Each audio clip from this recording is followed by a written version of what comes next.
La historia de China es sin duda una de las más fascinantes de la humanidad. Estamos hablando de una nación que hace tan solo unas pocas décadas se encontraba entre las más pobres del mundo y que hoy está en camino a convertirse en la principal potencia económica global. El caso de China es uno que merece una atención muy especial.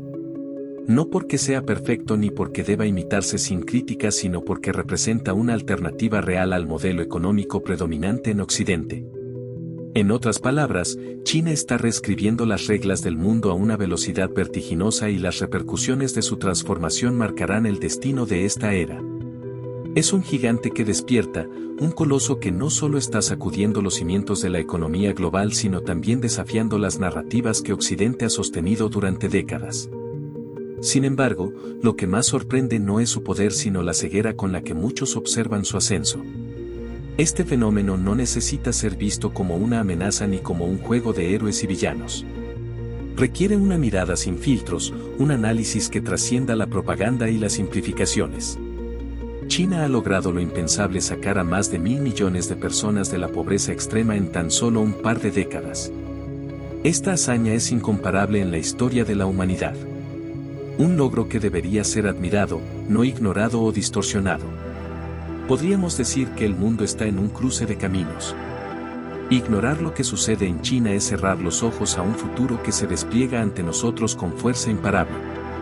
Este es el momento de entender, de observar con claridad, porque el peso de China en el escenario global no solo cambiará el mundo sino que redefinirá el curso de la historia. La historia de un milagro económico. Quiero contarles algo que, cuando lo pienso, todavía me deja asombrado. La transformación de China en las últimas 7 décadas. Es imposible hablar de la economía global hoy sin mencionar este fenómeno. Pero para entender lo que han logrado, hay que retroceder en el tiempo, al año 1949. Yo mismo he estudiado muchas economías a lo largo de mi vida y pocas cosas me han impresionado tanto como lo que pasó en China.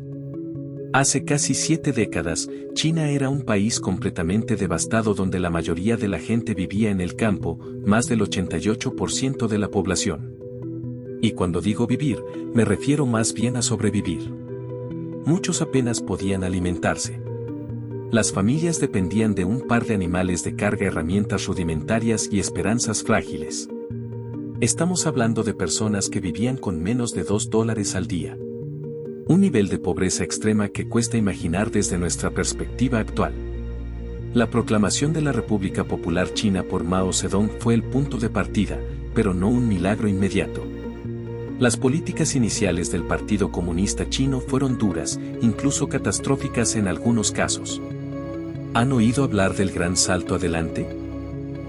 Fue un intento desesperado y ambicioso por industrializar el país. Rápidamente se colectivizó la tierra, se impulsó la producción de acero en pequeños hornos caseros y se priorizó la cantidad sobre la calidad. El resultado: una hambruna de proporciones épicas que acabó con la vida de millones de personas. Fue un fracaso colosal, pero a pesar de todo, dejó algunas lecciones cruciales.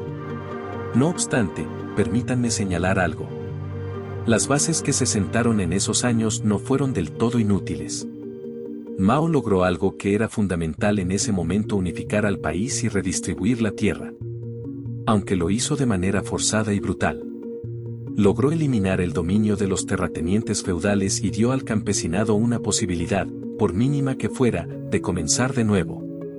Pero aún así, el país seguía siendo uno de los más pobres del mundo. Ahora quiero que avancemos unas décadas, hasta 1978. Este es el momento en que todo cambió. Deng Xiaoping, un líder pragmático y visionario, se levantó y dijo algo que en ese entonces sonaba casi como herejía: enriquecerse es glorioso. Lo dijo sin abandonar el comunismo en teoría, pero sí introduciendo una economía mixta. Fue un giro radical. Deng abrió las puertas al mercado global. Y para alguien que, como yo, ha pasado la vida estudiando sistemas económicos, esto fue como presenciar el nacimiento de una nueva era. Recuerdo haber leído sobre las reformas agrícolas de Deng. Antes de él, las tierras estaban organizadas en comunas colectivas donde la producción era compartida. Deng permitió a los agricultores trabajar pequeñas parcelas individuales y quedarse con los excedentes. Y de repente, la productividad agrícola se disparó. Las aldeas que antes no tenían suficiente para comer comenzaron a tener algo más que subsistir. Eso fue solo el principio. ¿Saben lo que pasó después? Las zonas económicas especiales. Shenzhen es el mejor ejemplo.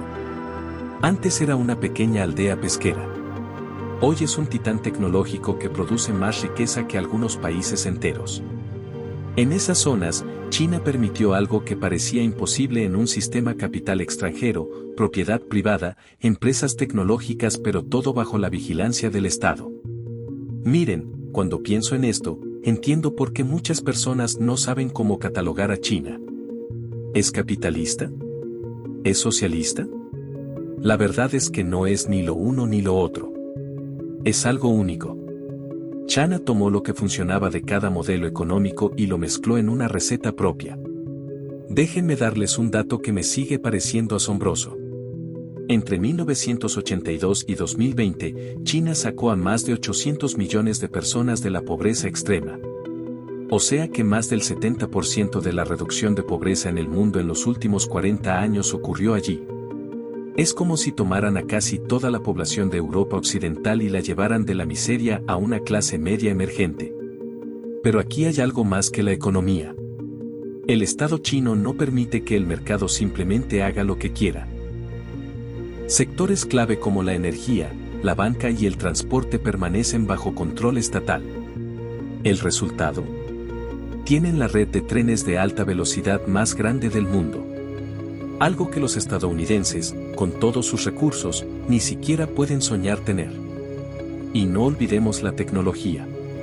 En las últimas décadas, China ha invertido miles de millones en investigación y desarrollo. ¿Has oído de Huawei o de BYD?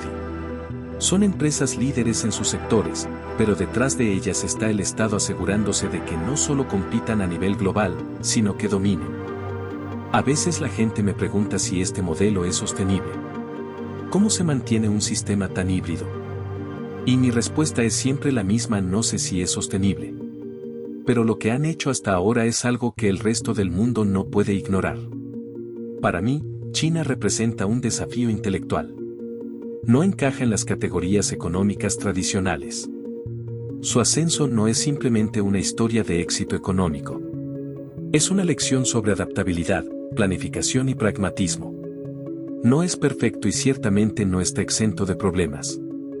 Pero su historia es una prueba de que es posible transformar una nación devastada en una superpotencia global en menos de un siglo. Cuando miro a China, siento una mezcla de admiración, curiosidad y, sí, preocupación. Pero si hay algo que debemos aprender de ellos es: nunca subestimen el poder de una visión a largo plazo combinada con un enfoque pragmático.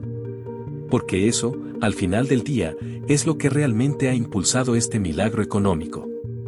Competencia con Occidente. Cuando pienso en el ascenso de China y en su impacto en el mundo, no puedo evitar recordar una conversación que tuve hace unos años con un economista estadounidense. Él me dijo: China no es una amenaza real. Es solo una fábrica gigante. Me reí, no porque estuviera de acuerdo, sino porque esa frase resumía perfectamente la arrogancia con la que Occidente ha mirado a China durante décadas. En mi opinión, esa visión está equivocada y los hechos lo demuestran. Hoy, China no solo es una fábrica gigante. Es un motor global que produce más acero, cemento, paneles solares y vehículos eléctricos que cualquier otro país en el mundo. En 2023, más del 35% de los vehículos eléctricos del planeta salieron de fábricas chinas y durante el año pasado, superaron las 10 millones de unidades. Para ponerlo en perspectiva, eso es más que Estados Unidos y Europa combinados. Y si caminan por ciudades como Shenzhen o Guangzhou verán cómo las calles están llenas de automóviles eléctricos de marcas que Occidente apenas conoce pero que dentro de poco estarán compitiendo y liderando en mercados globales. Nuevamente, esto no es casualidad. Lo que hace única a China es su enfoque estratégico, ese tipo de planificación que Occidente abandonó hace mucho tiempo. Vean, en Estados Unidos cuando algo tiene éxito, la gente dice, es el mercado. El mercado lo resolvió. Pero en China, el éxito no se deja al azar ni al mercado. Allí, El Estado juega un papel fundamental decidiendo hacia dónde debe ir la inversión, cuáles sectores deben priorizarse y cómo pueden avanzar tecnológicamente. Y los resultados son innegables. Por supuesto, este ascenso no ha estado exento de tensiones. La relación entre Estados Unidos y China es, en mi opinión, una de las dinámicas más fascinantes y complejas de la historia moderna. Hay una competencia feroz en lo económico y lo tecnológico, pero también una interdependencia que nadie puede ignorar. Hay algo que siempre me sorprende. Tomemos a Apple, por ejemplo. Esta empresa, uno de los mayores símbolos del éxito capitalista estadounidense, fabrica gran parte de sus productos en China. ¿Se imaginan la cantidad de iPhones, iPads y MacBooks que han salido de fábricas chinas? Millones. Y esto no es algo que Estados Unidos pueda reemplazar fácilmente. Las cadenas de suministro que han creado en China son tan complejas, tan bien estructuradas, que llevarlas a otro lugar sería un proceso titánico.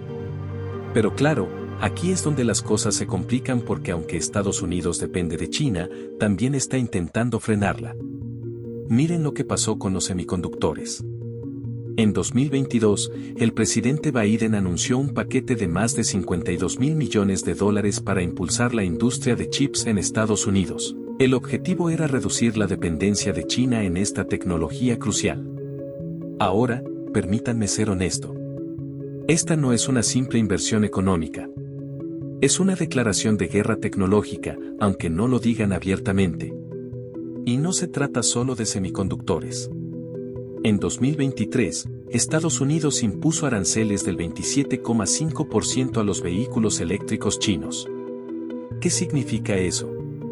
Es un intento de proteger la industria estadounidense frente a una competencia que saben que no pueden igualar en términos de costo y eficiencia. Pero esto tiene un costo. Mientras se esfuerzan por mantener fuera a los automóviles eléctricos chinos, el resto del mundo sigue comprándolos en África, América Latina y partes de Asia. Los vehículos chinos están dominando el mercado. Ahora bien, ¿por qué esta dinámica me resulta tan fascinante? Porque muestra una contradicción fundamental en el sistema capitalista. Por un lado, las empresas buscan maximizar sus beneficios y China les ofrece la infraestructura, la mano de obra y la eficiencia para hacerlo. Pero por otro lado, los gobiernos, especialmente en Estados Unidos, intentan proteger su hegemonía económica y tecnológica. Es un tira y afloja que no tiene fácil solución. Y aquí quiero detenerme un momento y hablarles directamente.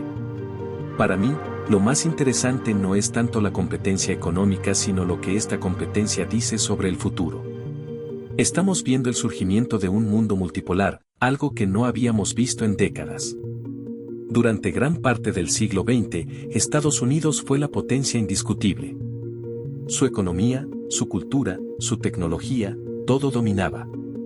Pero ahora China está aquí. ¿Saben qué me preocupa de todo esto? Que en Occidente, en lugar de ver a China como una oportunidad para aprender, la ven como una amenaza. No digo que no haya tensiones legítimas. Claro que las hay. Pero la narrativa predominante, especialmente en los medios estadounidenses, es que China está robando el éxito de Occidente. Se dice que manipulan su moneda, que copian tecnología, que no juegan limpio. Pero lo que rara vez se reconoce es que China ha trabajado increíblemente duro para llegar donde está. Por ejemplo, volvamos a la tecnología. ¿Sabían que China invierte más en investigación y desarrollo que cualquier otro país del mundo, excepto Estados Unidos, y no están solo copiando? Están Huawei, BYD, Tencent. Estas empresas no son simples imitadoras. Son líderes en sus campos. Y detrás de ellas hay una estrategia estatal que las apoya, algo que en Occidente se considera casi un pecado. Volvamos nuevamente al conflicto en torno a los semiconductores. Estados Unidos sabe que los chips son el corazón de la tecnología moderna. Todo, desde nuestros teléfonos hasta los autos y los sistemas de defensa, depende de ellos. Así que cuando Biden decidió invertir esos $52.000 millones, estaba diciendo, no vamos a dejar que China tome la delantera en esto. Pero aquí está la ironía. Muchas de las fábricas que producen estos semiconductores están en Asia. Una gran parte de la tecnología que utilizan fue desarrollada con colaboración china. Entonces, ¿qué hacemos con todo esto? Para mí, la cuestión no es quién ganará esta competencia sino cómo será el mundo cuando el mando de poder termine de cambiar. Porque cambiará, se los aseguro. En las próximas décadas, veremos un mundo en el que Estados Unidos ya no será la única superpotencia. Y eso no tiene que ser algo malo. Puede ser una oportunidad para construir un sistema global más equilibrado y justo. Si hay algo que hemos aprendido de la historia es ninguna nación tiene un derecho divino a la supremacía económica. Estados Unidos tuvo su momento y ahora China está teniendo el suyo. Y tal vez, en lugar de temer este cambio deberíamos aprovecharlo para repensar cómo queremos que sea el futuro de nuestra economía global. En otras palabras, esta competencia no se trata solo de números, aranceles o semiconductores. Se trata de cómo el mundo está cambiando ante nuestros ojos y de cómo elegimos responder a ese cambio. El modelo híbrido de China, a diferencia de la Unión Soviética, que rechazó el capitalismo por completo, y de Estados Unidos, que idolatra los mercados como si fueran la solución a todo, China optó por un camino intermedio. Aproximadamente la mitad de su economía está en manos del sector privado mientras que la otra mitad está dirigida por empresas estatales. Los sistemas económicos no son estáticos. Evolucionan, se adaptan, toman elementos de aquí y de allá. China entendió esto mejor que nadie. En lugar de aferrarse a una ideología pura, vamos a tomar lo que funciona del capitalismo y lo que funciona del socialismo y lo combinaremos en un sistema propio. Y vaya que lo hicieron. Piensen en el sector privado en China hoy en día. Empresas como Alibaba o Tencent son gigantes globales que compiten al más alto nivel. Pero detrás de esas empresas hay una infraestructura, un apoyo estatal que Occidente simplemente no puede igualar. Déjenme darles un ejemplo que me parece increíble: los trenes de alta velocidad. En Estados Unidos, si quieren viajar de Nueva York a Boston en tren, les tomará unas 4 horas, y eso si no hay retrasos. En China, pueden recorrer distancias similares en la mitad del tiempo cómodamente sentados en un tren que va a 300 kilómetros por hora. Desde 2008, China ha construido más de 40.000 kilómetros de líneas de tren de alta velocidad. ¿Saben cuántos tiene Estados Unidos? Apenas 735 kilómetros. Y no es que en Estados Unidos falten los recursos. Es que falta algo que en China tienen, y es planificación a largo plazo. Recuerdo una conversación que tuve con un ingeniero ferroviario chino durante una visita al país asiático. Me explicó cómo el gobierno había decidido invertir masivamente en infraestructura no porque fuera rentable en el corto plazo, sino porque sabían que conectaría regiones, fomentaría el comercio y sacaría a millones de personas de la pobreza. Me dijo: aquí no pensamos en el próximo trimestre. Pensamos en las próximas generaciones. Esa frase se quedó grabada en mi mente porque resume perfectamente la diferencia entre el enfoque chino y el occidental. En Estados Unidos la lógica del mercado domina todo. Si algo no genera ganancias inmediatas, no se hace. Pero en China, el Estado puede intervenir. Vamos a construir esta línea de tren porque en 20 años transformará esta región. Y eso es exactamente lo que han hecho. Pero quiero decir, este modelo no está exento de problemas. En realidad, ningún sistema lo está. Las empresas estatales en China, por ejemplo, a veces son ineficientes. Algunas están sobreendeudadas. Y hay quienes critican que el gobierno invierte demasiado en infraestructura, creando lo que llaman ciudades fantasma. Pero ¿saben qué? Esas ciudades eventualmente se llenan. Cuando visité Tianjin, me hablaron de una zona que había sido construida casi de la nada. Al principio estaba vacía, pero ahora es un centro tecnológico que atrae a miles de trabajadores e innovadores. Ahora quiero volver al sector privado porque creo que ahí es donde está la verdadera genialidad de este modelo híbrido. Las empresas privadas en China operan con una libertad que sería impensable en un sistema comunista tradicional. Pueden innovar, competir, generar ganancias. Pero al mismo tiempo, están profundamente integradas en la estrategia nacional. Si el gobierno chino decide que quiere liderar en tecnología o en inteligencia artificial, estas empresas no solo se alinean con ese objetivo, sino que lo hacen con entusiasmo. ¿Se imaginan algo así en Estados Unidos? Sería casi imposible. Aquí las empresas compiten entre sí y rara vez se alinean con una visión nacional. En China, el sector privado y el Estado trabajan juntos, a veces de manera tensa, pero siempre con un objetivo común. Ahora bien, permítanme hablarles de lo que esto significa para el mundo. Porque el modelo híbrido de China no solo ha transformado su economía, también está cambiando la dinámica global. Cuando viajo a América Latina o a África, lo que veo es un interés creciente en replicar partes de este modelo. Países que durante décadas siguieron las recetas del FMI o del Banco Mundial están mirando hacia China. Y tal vez nosotros también podamos combinar planificación estatal con mercados privados. Y, por supuesto, esto ha generado tensiones, especialmente con Estados Unidos. Recuerdo leer un informe sobre cómo Estados Unidos había intentado bloquear un proyecto ferroviario que China estaba financiando en África. Me pareció irónico, porque mientras Estados Unidos se preocupa por mantener su influencia, China está construyendo infraestructuras que realmente transforman vidas. Esto me lleva a reflexionar sobre el futuro. ¿Qué podemos aprender de China? Para mí, la lección principal es que no hay una sola manera de organizar una economía. Los sistemas híbridos como el de China nos muestran que podemos tomar lo mejor de varios mundos y adaptarlo a nuestras necesidades. Les confieso algo. A veces, cuando hablo de estos temas en Estados Unidos recibo críticas. Me dicen que estoy idealizando a China, que no estoy viendo sus problemas. Pero no se trata de idealizar. Se trata de aprender. Se trata de reconocer que hay algo en este modelo híbrido que funciona y que tal vez, solo tal vez, podríamos aprender de ello. Así que la próxima vez que alguien les diga que China es solo una fábrica gigante, piensen en los trenes de alta velocidad, en las ciudades que construyeron de la nada, en las empresas que están liderando el mundo en tecnología. Y lo que estamos viendo no es solo el ascenso de una nación, sino la reinvención de lo que una economía puede ser.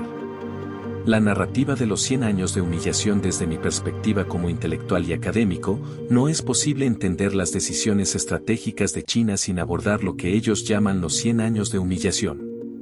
Ese término no es solo un dato histórico. Es una herida abierta que guía cada política y cada paso que toma el país. Lo veo como un relato profundamente humano sobre cómo una nación lucha por reconstruirse tras haber tocado fondo. Déjame llevarte ahí. Imagina una China en 1839, durante la Primera Guerra del Opio. En ese entonces, el imperio Qin era un gigante adormecido, orgulloso y aislado. Todo cambió cuando potencias extranjeras encabezadas por el Imperio Británico impusieron su poder militar y económico. Inglaterra inundó China con opioide, debilitando tanto a la población como a su economía. Cuando las autoridades chinas intentaron detener este comercio destructivo, Inglaterra respondió con cañoneras y guerra. El Tratado de Nankín de 1842, que obligó a China a ceder Hong Kong, abrir puertos al comercio extranjero y pagar indemnizaciones masivas. Desde entonces, las potencias occidentales y Japón desgarraron al país, reclamando concesiones y repartiendo su territorio como si fuera un pastel. Esos episodios de saqueo y dominación, que continuaron hasta mediados del siglo XX, crearon una profunda sensación de humillación colectiva. No solo se trataba de pérdidas económicas, sino de una fractura espiritual. El país que alguna vez lideró el mundo en invenciones como la pólvora, la imprenta y el papel, se convirtió en una sombra de sí mismo, forzado a obedecer a potencias extranjeras. Cada vez que menciono este periodo, veo cómo las expresiones de mis colegas chinos se endurecen. Hablan de ello con una mezcla de rabia y determinación, como si las heridas aún estuvieran frescas. En las aulas, en los libros de texto y en los discursos políticos, los 100 años de humillación son recordados como una advertencia de lo que ocurre cuando se pierde la soberanía económica y política. ¿Y cómo reacciona una nación a esa historia? Con una determinación absoluta de que nunca vuelva a repetirse. Esto explica muchas de las decisiones estratégicas que vemos hoy en día. Por ejemplo, la insistencia de China en alcanzar la autosuficiencia tecnológica no es solo una cuestión de modernización económica. Es un acto de supervivencia. Piensa en su obsesión por dominar la producción de semiconductores, un sector crítico en la tecnología global. Esta obsesión busca evitar depender de otras naciones que puedan usar esa dependencia como arma, tal como hicieron las potencias extranjeras en el siglo XIX. Tuve una conversación con un académico chino en Beijing hace unos años. Me dijo algo que nunca olvidaré. Para nosotros, cada chip que producimos, cada innovación que hacemos es una forma de recuperar nuestra dignidad. No queremos que nos ayuden. Queremos asegurarnos de que nunca más nadie tenga la capacidad de imponerse sobre nosotros. Sus palabras resumen perfectamente ese orgullo nacional que define la estrategia china. Otro ejemplo de esta respuesta histórica se encuentra en su enfoque en la defensa. China gasta menos en su ejército que Estados Unidos, pero cada yuan que invierte está calculado para garantizar que nunca más sea vulnerable a una invasión o imposición extranjera. Es por eso que este gasto ha venido incrementándose fuertemente en el presupuesto nacional chino.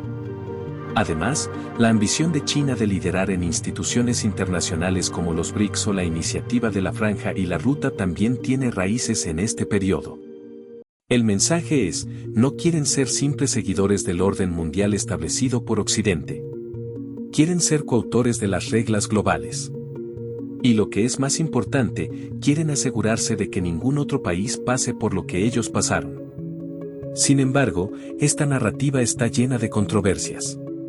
Algunos críticos argumentan que el gobierno utiliza los 100 años de humillación como herramienta para justificar su control autoritario o sus políticas agresivas en el exterior. No es mi intención entrar en ese debate aquí, pero sí quiero decir que, al menos desde mi experiencia, esta narrativa no es solo un instrumento político. Es un sentimiento real y compartido por millones de personas. No es algo que el Partido Comunista haya inventado. Es algo que ha sido interiorizado por generaciones. Al mirar la historia de China desde este prisma, entiendo mejor su modelo económico que combina capitalismo y control estatal, así como su enfoque disciplinado en el desarrollo. Ellos no ven estos pasos como simplemente crecimiento económico. Para ellos es una forma de sanar, de recuperar su lugar en el mundo y de asegurarse de que la humillación nunca vuelva a ser parte de su narrativa. Para mí, los 100 años de humillación son un recordatorio de lo que significa la resiliencia humana, pero también de las lecciones que otras naciones pueden aprender. Es un llamado a reconocer cómo el poder económico y político puede destruir o construir a una nación. Y sobre todo, es un testimonio del espíritu de un pueblo que, contra todo pronóstico, se negó a aceptar un destino impuesto por el futuro líder global. Déjame plantearlo de esta: si el siglo XX fue definido por el dominio económico, político y cultural de los Estados Unidos, el siglo XXI bien podría ser recordado como el periodo en que China superó a esta superpotencia y remodeló el mundo a su imagen. Esto no es solo una especulación académica. Es una realidad que se asoma cada vez más cerca. Para entender cómo China podría superar a Estados Unidos hay que mirar más allá de los números brutos, aunque estos ya son impresionantes. Según algunos estudios, China podría convertirse en la economía más grande del mundo antes de 2030. Actualmente es el principal socio comercial de más de 120 países, mientras que Estados Unidos solo lo es para poco más de 50. Esto significa que a nivel global, más naciones dependen de China para su prosperidad económica que de cualquier otro país. Y aquí está la clave. Esa dependencia económica se traduce en influencia política y diplomática, un área en la que China está jugando a largo plazo con estrategias cuidadosamente diseñadas. Ahora, la gran pregunta: ¿qué pasa cuando China supere a Estados Unidos como la economía más grande del mundo? Este no será un simple cambio de números en un ranking. Será un cambio sísmico en cómo opera el sistema internacional. Durante décadas, Estados Unidos ha moldeado las instituciones globales, desde el FMI hasta la ONU, para reflejar sus valores y prioridades. Pero una China dominante seguramente buscará reestructurar esas instituciones o incluso crear nuevas que reflejen su propia visión del mundo. Un área donde esto ya está sucediendo es en las finanzas internacionales. El dólar estadounidense ha sido la moneda dominante en el comercio global durante casi un siglo. Sin embargo, China está trabajando activamente para cambiar eso, impulsando acuerdos comerciales en yuanes y liderando la creación de alternativas, como el Banco Asiático de Inversión en Infraestructura. Si el dólar pierde su estatus como la principal moneda de reserva, Estados Unidos perderá uno de sus mayores instrumentos de poder. Imaginen un mundo donde las sanciones económicas impuestas por Washington sean ineficaces porque las naciones ya no dependen del sistema financiero estadounidense. Este escenario ya no es ciencia ficción. Es una posibilidad tangible. Pero no solo es una cuestión de economía o tecnología. China también está redibujando las líneas de la geopolítica. Su iniciativa de la franja y la ruta que conecta Asia, Europa, África y más allá con una red de infraestructura y comercio, es un proyecto de una escala que no tiene precedentes en la historia moderna. De hecho, algunos la llamaron la nueva ruta de la seda. Esto no solo posiciona a China como el centro de las rutas comerciales globales, sino que también fortalece su influencia en regiones que tradicionalmente han estado bajo la órbita de Occidente. Y aquí viene el impacto humano. En un mundo liderado por China, podríamos ver un cambio en cómo se perciben los derechos humanos, la democracia y el papel del Estado. Occidente ha promovido durante mucho tiempo sus propios ideales como universales, pero China podría plantear una narrativa diferente que la estabilidad, el desarrollo económico y la seguridad colectiva son prioridades más importantes que la democracia al estilo occidental. ¿Será esto aceptado por otros países? Bueno, ya estamos viendo señales de que muchas naciones en desarrollo están más dispuestas a alinearse con Beijing que con Washington, precisamente porque China ofrece inversión y desarrollo sin las condiciones políticas que usualmente impone Occidente. El ascenso de China no es solo una historia de números o estadísticas. Es una historia de voluntad colectiva, de un pueblo que decidió no resignarse al destino que otros les habían impuesto. Desde las cenizas de un siglo de humillación, China ha emergido como un gigante que no solo busca recuperar su lugar en el mundo, sino redefinirlo. Y mientras Occidente se aferra a un modelo que muestra grietas cada vez más profundas, la pregunta no es si China liderará, sino cómo reaccionaremos cuando lo haga. ¿Qué significa un liderazgo global que no proviene de Occidente? ¿Qué valores traerá al escenario internacional? Enfrentaremos un mundo donde las reglas ya no serán dictadas por una sola potencia y donde el poder estará más distribuido, pero también más disputado. Para algunos, esto puede parecer un desafío. Para otros, una oportunidad de cambio. ¿Estaremos listos para aceptar un nuevo modelo? ¿O intentaremos aferrarnos al viejo sistema, aunque esté claramente en declive? Solo el tiempo dirá. Pero una cosa es el mundo que conocemos está cambiando y debemos estar preparados. Así que recuerda que cada pequeño esfuerzo te acerca a la paz y la independencia financiera. Hemos terminado por el día de hoy. No olvides activar la campanita y suscribirte. Y danos un pulgar hacia arriba si te ha gustado este video. Hasta la próxima.